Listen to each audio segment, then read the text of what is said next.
안녕하세요, 여러분. 굿모닝 행정을 진행하는 여러분의 영디 최영입니다. 자, 2025년 대비 24년 11월 12월에 진행이 되는 복습 스터디 1일차 저희 데이 1 네, 영상입니다. 7장의 챕터 1과 챕터 2부터 진행을 할 거고요.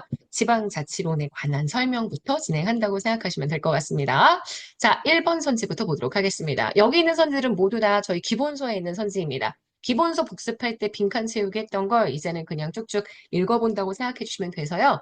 이 자료를 보시는 분들도 좋겠지만 이것도 도움이 되겠지만 기본서를 가능하면 같이 읽어주시는 것도 도움이 될 수 있을 것 같아요.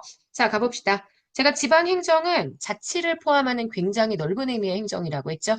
국가가 아닌 지방에서 이루어지는 행정 모두를 설명하고 이 행정이 중앙정부에 의한 행정이나 지방자치단체에 의한 행정으로 구분될 수 있다라고 했죠.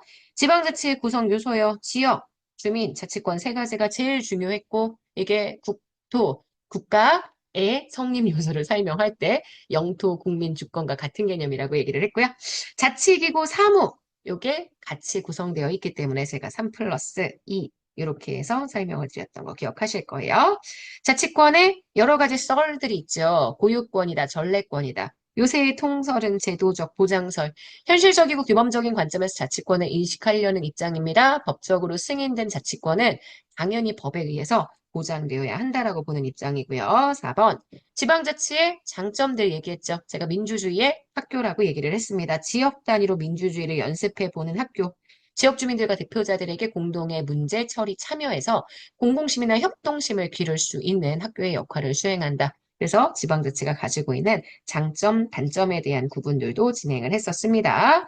단체자치에 대한 이야기 해볼까요? 단체자치는 국가와 별개의 법인격을 갖는 지방자치단체의 존재를 인정하고 지방적인 사무를 국가의 관여 없이 지방이 스스로 처리할 수 있도록 만들어주는 방식으로서 요거는 법률적인 의미의 자치인데다가요.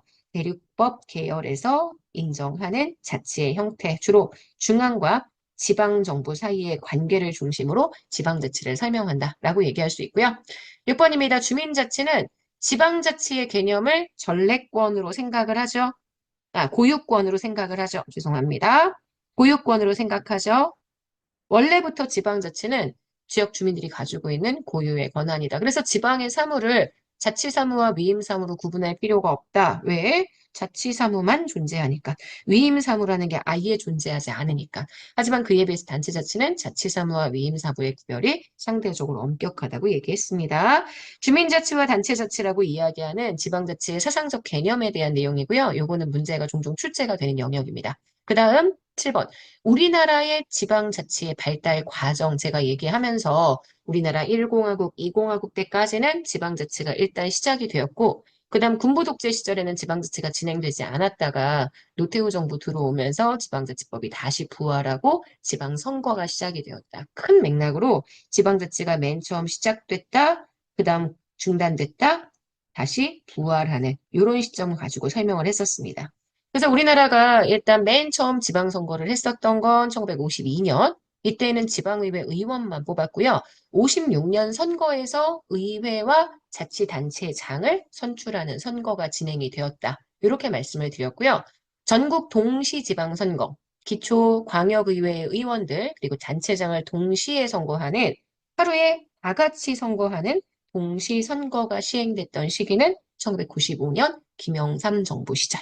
기억하시죠? 그래서 기본적인 연도는 완벽하게 암기하시지 않더라도 어느 정부 시기에 다시 지방자치가 부활했는지 언제 중단되는지 일단 이렇게 큰 맥락 중심으로 보시라고 말씀을 드렸었습니다.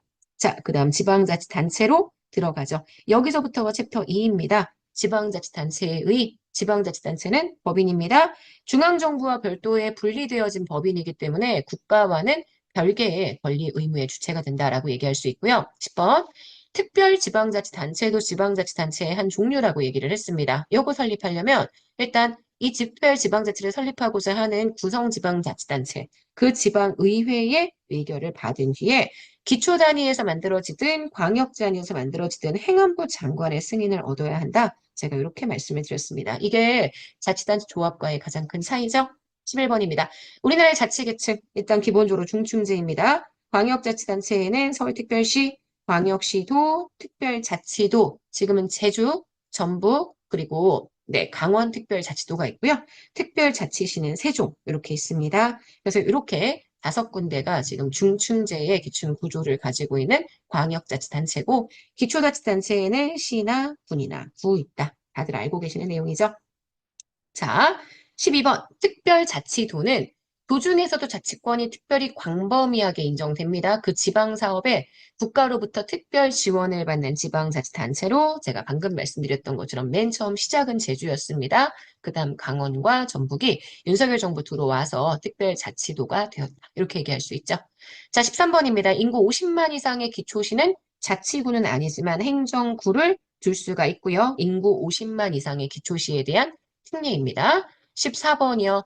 우리나라의 자치구는 일반 지방자치단체에 해당하나 상대적으로 그 자치권의 범위가 좀 시군과 다르게 정해질 수 있는 제한된 지방자치단체. 그래서 지방자치단체의 자치권을 보면 시군에 비해서 구가 자치권 행사에 제약이 많다라고 제가 말씀을 드렸죠. 자, 구역의 변경에 대한 얘기도 했습니다. 자치구역과 행정구역 제가 구분하시라고 했죠. 자치구역은 명칭 변경이나 구역 변경, 패치 분할 모두 법률로 정하고 지방의회의 의견을 들어야 하고요. 자치구역의 한자 명칭 변경, 경계 변경의 경우에는 대통령령으로 진행할 수 있습니다. 그리고 자치구역이 아닌 자치구역 내 행정구역은 지방자치단체의 조례로 정할 수 있다는 거 알고 계시죠? 자, 여기까지 해서 제가 오늘은 지방자치단체의 의의까지 정리를 했습니다. 자, 그러면 요거에 관련된 문제들 3개만 딱 풀어볼게요. 이 문제들은 모두 9주차 저희 기본개념 복습 스터디 과정에서 진행했던 문제들을 발췌했고요. 그때도 한번 풀어봤던 문제들이고 기출 분석편 할 때도 풀어봤던 문제들이긴 하지만 다시 한번 정리한다는 느낌으로 풀어보셨으면 좋겠습니다. 1번, 다음 중 지방자치의 긍정적인 측면이 아닌 것. 지방정부 간의 경쟁 촉진, 정책의 실험 및 혁신 추구, 추진 용이 지역별 개성이나 특성에 맞는 발전 추구할 수 있다. 다 긍정적인 측면이지만 지방자치가 제일 못하는 게 바로 이 부분. 지역 간의 형평성이나 균질화, 뭔가 통일적인 행정을 진행하기 어렵다라고 얘기했었죠. 정답은 4번입니다. 2번, 주민자치와 구별되는 단체자치의 특성으로 옳지 않은 것. 지방 분권은 단체자치의 특성. 고유사무와 위임사무 구분하는 것도 단체자치의 특성. 법률적 차원의 자치, 단체자치의 특성이고요. 정치적 차원의 자치, 요게 주민자치의 특징이기 때문에 정답이 되는 옳지 않은 선지는 4번입니다. 3번, 다음 중 우리나라 지방자치단체의 종류에 대해서 잘못 기술하고 있는 것. 1번, 광역시는 자치구와 군을 둘 수 있습니다. 인천광역시 광화군, 그죠? 울산광역시 울진군 기억하시라고 했어요. 특별시는 자치구만 둡니다. 자치구는 시군 기초자치단체에 비해서 자치권의 범위가 일정 부분 제한적이라고 얘기를 했고요. 지방자치단체 조합은 특별지방자치단체의 지위를 가질 수 없다.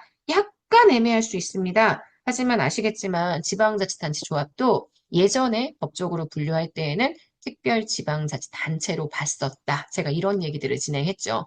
그래서 이전 기출 문제들을 본다면 지방자치단체 조합도 특별지방자치단체의 범주로 봤었던 게 일반적이라고 얘기를 했고요. 특별지방자치단체와 물론 지방자치단체 조합은 현재 우리나라 현행법상으로는 차이가 있습니다. 하지만 일단 요 3번 선지는 맞는 걸로 보고 가자고 얘기를 했었어요. 자, 4번입니다. 인구 50만 이상의 시가 틀린 걸로 보라고 했었어요. 죄송해요. 특별지방자치단체의 지위를 가질 수 있다고 보셔야 합니다. 자, 4번입니다. 인구 50만 이상의 시가 자치구가 아닌 구를 가질 경우 행정구를 가지죠.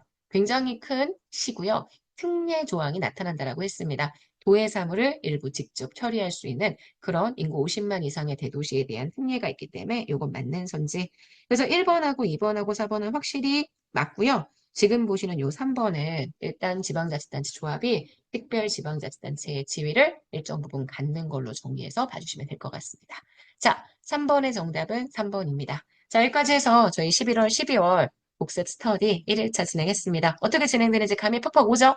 이렇게 월요일부터 목요일까지 진행할 거니까 아침마다 여러분이 기본서 정리했었던 내용들을 가지고 다시 한번 저랑 진도를 뺀다는 느낌으로 공부하시면 좋겠습니다. 자, 오늘 하루 정말 여러분 거고요. 내일 아침에 만날게요. 여러분, 안녕.